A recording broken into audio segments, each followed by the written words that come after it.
अस्सलाम वालेकुम। Economy matters में खुशामदीद। मैं हूं शाहजेब अहमद। सबसे पहले शामिल करेंगे टॉप स्टोरीज।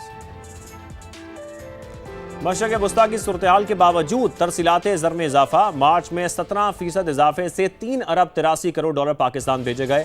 9 माह में रेमिटेंसेस का हजम 30 अरब 30 करोड़ डॉलर रहा। तवानाई के शोबे से अच्छी खबर है। 3 माह के दौरान OGDCL की प्रोडक्शन में इजाफा। 3000 बैरल इजाफे से खाम तेल की पैदावार 37,000 बैरल यौमिया पर पहुंच गई। 32 MMSCFD गैस का भी इजाफा। और पाकिस्तान टायर्स की एक्सपोर्ट में बड़े इजाफे के लिए पुरुमीद। चीनी इश्तराक से कायम जॉइंट वेंचर 12 करोड़ डॉलर से प्लांट में तोसी करेगा। वफ्द की वजीर तिजारत जाम कमाल से मुलाकात में ऐलान। कंपनी के मुताबिक रवा माली साल 7 करोड़ डॉलर बरामदात का हदफ पूरा कर लिया जाएगा। आज कुछ जिक्र करते हैं गैर मुल्की करेंसीज का भी। यूरो बॉन्ड्स की भारी अदायगी के बावजूद पाकिस्तानी रुपए की कदर मुस्तहकम रही। इंटर बैंक में डॉलर मजीद 3 पैसे सस्ता हुआ है। कीमत 279 रुपए 2 पैसे पर आ गई है। यूरो की कदर में भी पाकिस्तान करेंसी के मुकाबले में 71 पैसे की कमी देखी गई, जबकि बरतानवी पाउंड भी इंटर बैंक में 80 पैसे सस्ता हुआ है। गोल्ड के हवाले से आपको बताएं, एक दिन के वक्फे के बाद सोने की कीमत में फिर बड़ी कमी देखी जा रही है। 9500 रुपए फी तोला सस्ता हुआ। कीमत 4,94,662 रुपए पर आ गई।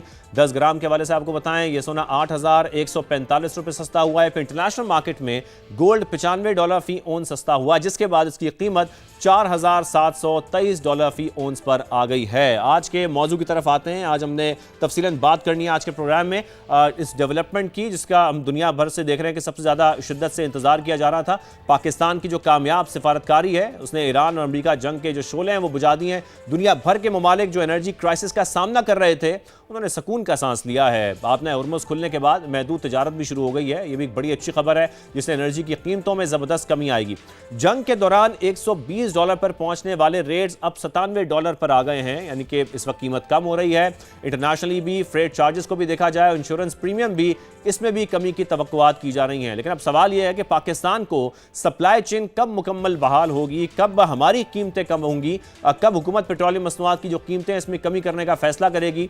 ज़ाहिर अच्छे वक्त का इंतजार किया जा रहा है। सबसे बढ़कर यह कि हाई फ्यूल प्राइसेस से जिन अशिया की कीमतें बढ़ी हैं, क्या वो वापस पुरानी सतह पर आ सकेंगी, क्योंकि ज़ाहिर उससे हमारी इन्फ्लेशन में भी इजाफा हो रहा है। हमारे साथ आज मौजूद होंगे एनर्जी एक्सपर्ट आफिया मलिक साहिबा और oil marketing association of Pakistan के senior vice chairman Tariq Mahmood साहब भी हमें ज्वाइन करेंगे। लेकिन उससे पहले आपको ज़हीर अली खान की खुसूसी रिपोर्ट दिखाते हैं, फिर आगे बढ़ते हैं। पाकिस्तान की कामयाब सफारतकारी से अमेरिका और ईरान के दरमियान 2 हफ्ते के लिए जंग बंदी। सीज फायर का ऐलान होते ही दुनिया की अहम तरीन आबी गुजरगाह आबनाए हुर्मुज़ तिजारती जहाजों के लिए खुल गई। 28 फरवरी को आबनाए हुर्मुज़ की बंदिश के बाद खाम तेल बतदरीज महंगा होकर $67 से $120 तक जा पहुंचा था। आलमी बहरान के बायस पाकिस्तान में पेट्रोल और डीजल की कीमतों में 70 से 85% तक रिकॉर्ड इजाफा हुआ। उमूमी महंगाई भी बढ़ी, लेकिन अब आर्जी जंगबंदी के बाद आलमी मार्केट में कीमतें 16% तक गिर चुकी। हमें 2 इश्यूज थे जो कीमतें बढ़ रही थी, जिसकी वजह से एक तो उसकी डिलीवरी का था, हम रोज़ बंद थी, जिसकी वजह से इंश्योरेंस प्रीमियम बढ़ गया था, जिसकी वजह से फ्रेट बढ़ गया था,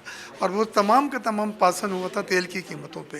अब ये दोनों चीज़ें, इंश्योरेंस प्रीमियम भी आज गिरा है, कीमतें भी आज गिरी हैं। इक़्तिसादी माहिरीन का कहना है कि खलीजी ममालिक और ईरान के एनर्जी इंफ्रास्ट्रक्चर को पहुँचने वाले नुकसानात और कतर के मुतासरा LNG प्लांट्स के बायस सप्लाई चेन की मुकम्मल बहाली में अभी वक्त लगेगा। ताहम हुकूमत ने आलमी मार्केट को मद्देनजर रखते हुए पेट्रोलियम मसनूआत की मुकामी कीमतों में कमी पर गौर शुरू कर दिया। कारोबारी तबका कहता है जंगबंदी के समरात फौरी तौर पर अवाम को मुंतकिल करना जरूरी है। हमारे वेसल्स फौरन पाकिस्तान इंशाल्लाह पहुंचना शुरू हो जाएंगे, और जो प्राइस है गवर्नमेंट मेरे विद इन नो टाइम इसको रिवाइज़ करना चाहिए, कि जिससे अवाम पे जो बोझ है, इंडस्ट्री पे जो बोझ है, जो ये टाइमिंग है कि जी रात 8 बजे मार्केट्स बंद करनी, इन सब चीज़ों को ईज डाउन कर लेना चाहिए। मकामी रिफाइनरीज महज यूरो 2 तेल साफ करती हैं। माहिरीन ये भी कहते हैं कि 25 करोड़ आबादी के लिए सिर्फ 21 दिन का स्टॉक किसी भी हंगामी सूरत हाल में नाकाफी है। हुकूमत को स्टोरेज की गुंजाइश बढ़ाने के मुतबादल तवानाई के फ़रोग पर भी संजीदगी से तवज्जो देना होगी। कैमरा टीम के साथ ज़हीर अली खान, समा इस्लामाबाद।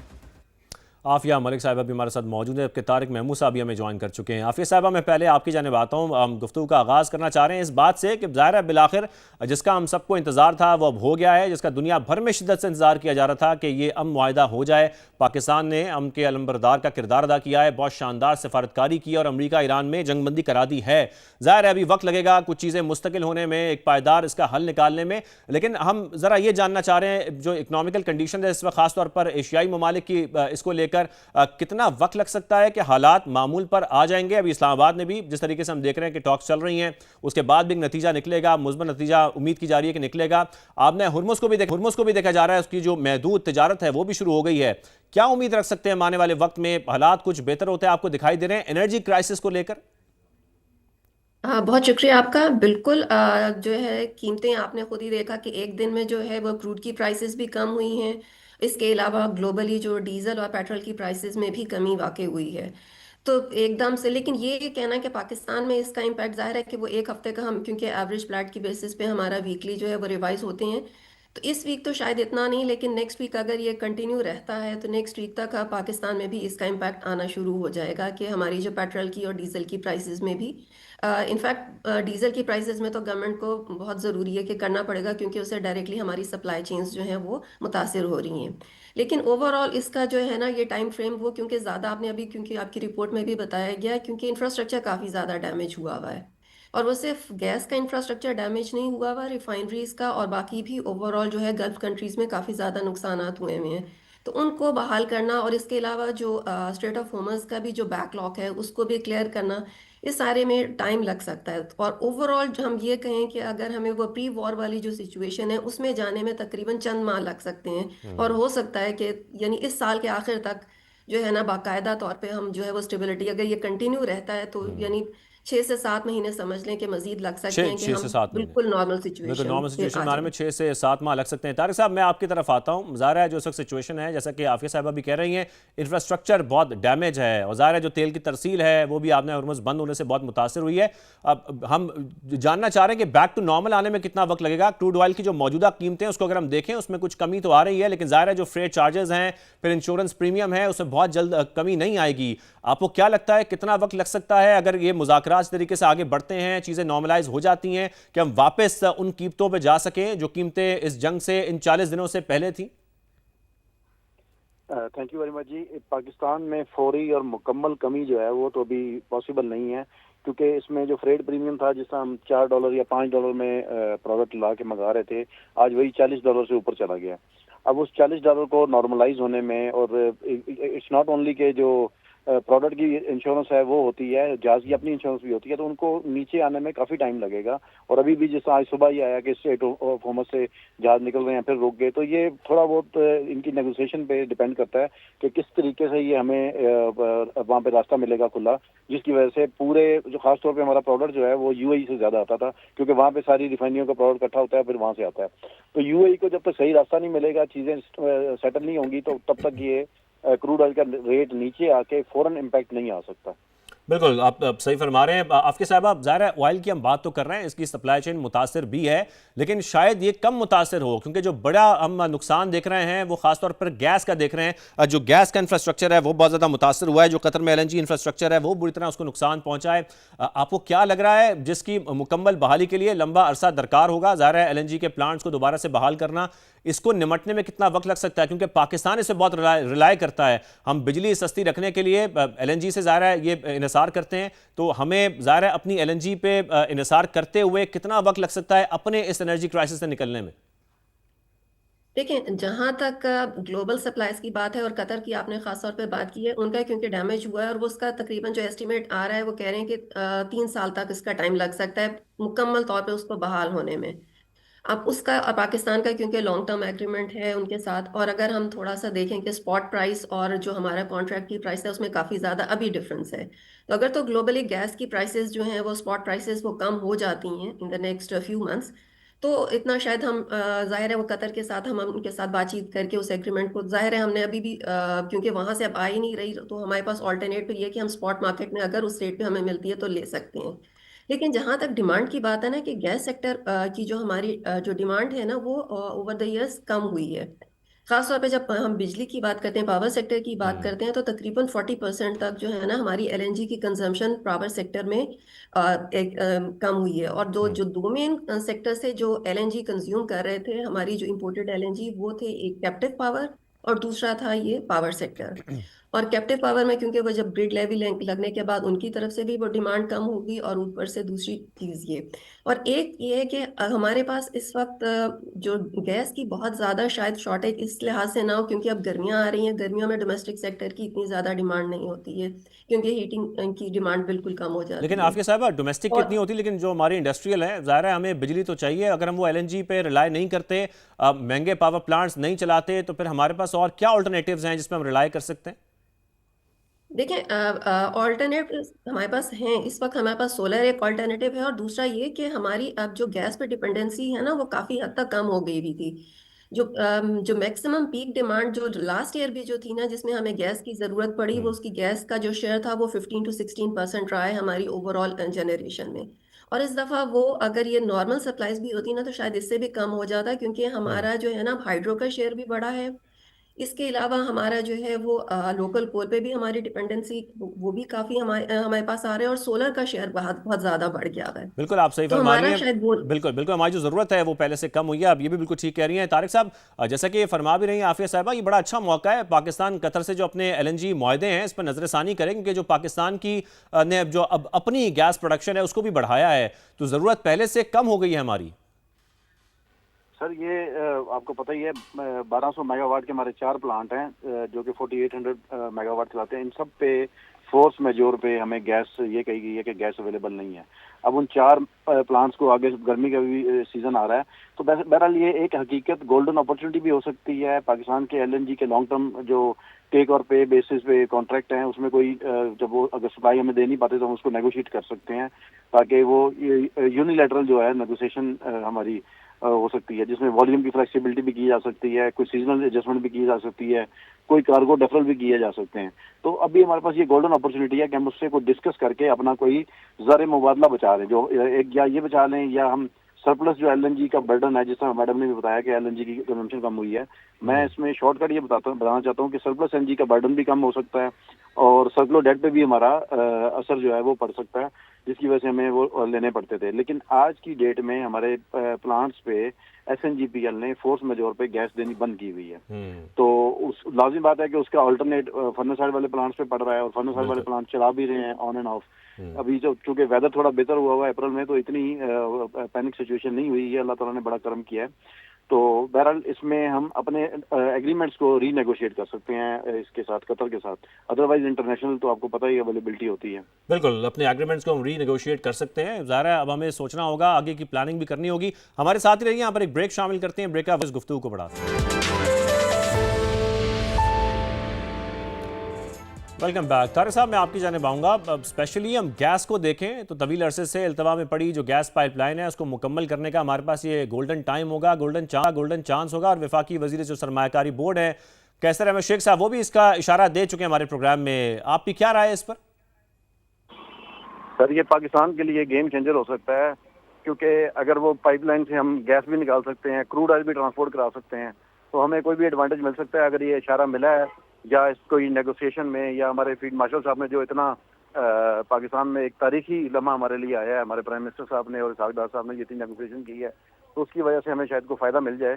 और हमारा अगर ये गेम चेंजर हो जाता है तो हमें पाइपलाइन अपनी गैस की तो बना लेनी चाहिए, और ये इवन क्रूड की भी हम वहाँ से ले सकते हैं, और हमारी जो डिपेंडेंसी है वो काफ़ी ख़त्म हो जाएगी। ख़ास तौर पे हमारी जो फ्रेट की किराए की जो डिपेंडेंसी है, जो हम आज $48 दे रहे हैं, वो इतनी ज़्यादा कॉस्ट है कि हमारी बर्दाश्त से बाहर हुई है मुल्क के लिए, मुल्क के ज़र मुबादला के लिए, तो उस पर काफ़ी इम्पेक्ट आ सकता है।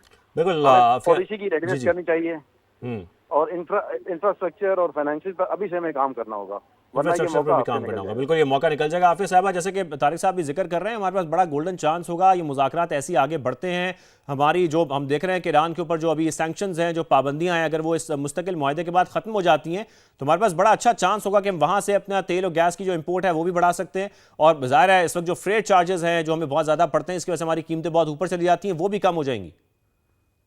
बिल्कुल, मैं भी बिल्कुल इस बात से एग्री करती हूँ कि हमें जो है ना इस अपॉर्चुनिटी को जो है वो ज़ाया नहीं करना होगा। अगर वो सैंक्शंस ख़त्म होते हैं ना, तो सबसे पहला काम हमें ये है कि हमें अपने ईरान के साथ जो है ना, जो बहुत अरसे से इल्तवा में पड़ा हुआ है गैस पाइपलाइन, उस पे काम करें।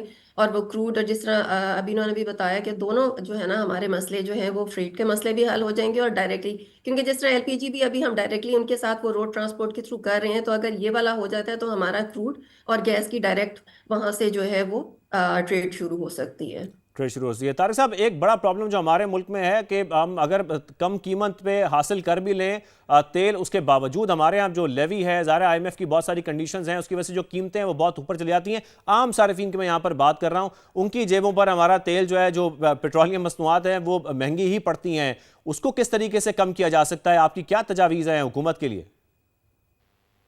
सर, पेट्रोलियम लेवी के लिए इन्होंने एक सिस्टम बनाया हुआ है कि तकरीबन को 100 रुपये या 80 रुपये जो IMF को हमने कमिट किया हुआ है कि हम इतना पेट्रोलियम लेवी पे कलेक्ट करके बेसिकली ये FBR की कलेक्शन में जाएगा, ये हमारे टैक्स की कलेक्शन में जाएगा।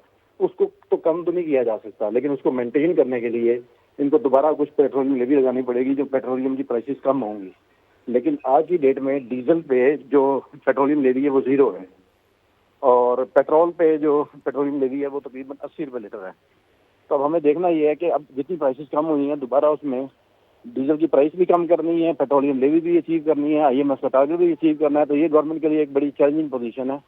इसको प्राइस कम होने से देखना पड़ेगा, क्योंकि आज हम देख रहा था कि 113 रुपये या 124 रुपये कम होने का जो कैलकुलेशन है वो आ रही है। लेकिन एक दिन के इम्पैक्ट से तो होता नहीं है, कम से कम 7 डेज के इम्पैक्ट से उसको कैलकुलेट करेंगे, फिर उसका रिजल्ट देखेंगे, फिर उसके पेट्रोलियम लेवी को इम्प्लीमेंट करेंगे और देखेंगे कि कंज्यूमर को क्या रिलीफ दिया जा सकता है। बिल्कुल, इसकी तो प्लानिंग करने की सारा जरूरत है। इट ऑल डिपेंड्स कि वो प्राइस कितनी कम होती है और क्या उसका इम्पैक्ट आ सकता है। फिर पेट्रोलियम लेवीज उन्होंने लेनी है, क्योंकि वो हमारे IMF के हम पैकेज में जब तक है हमें वो अपना टारगेट अचीव करना पड़ेगा। तो हमें इंटरनेशनल प्राइसेस को देखना होगा कि वो उसमें कितनी कमी आ सकती है। आफिया साहब, अब लास्टली, जंग के दौरान हमें अपनी जो खराबियां हैं उसका जायजा लेने का एक मौका मिला है, इसका हमें फ़ायदा उठाना चाहिए।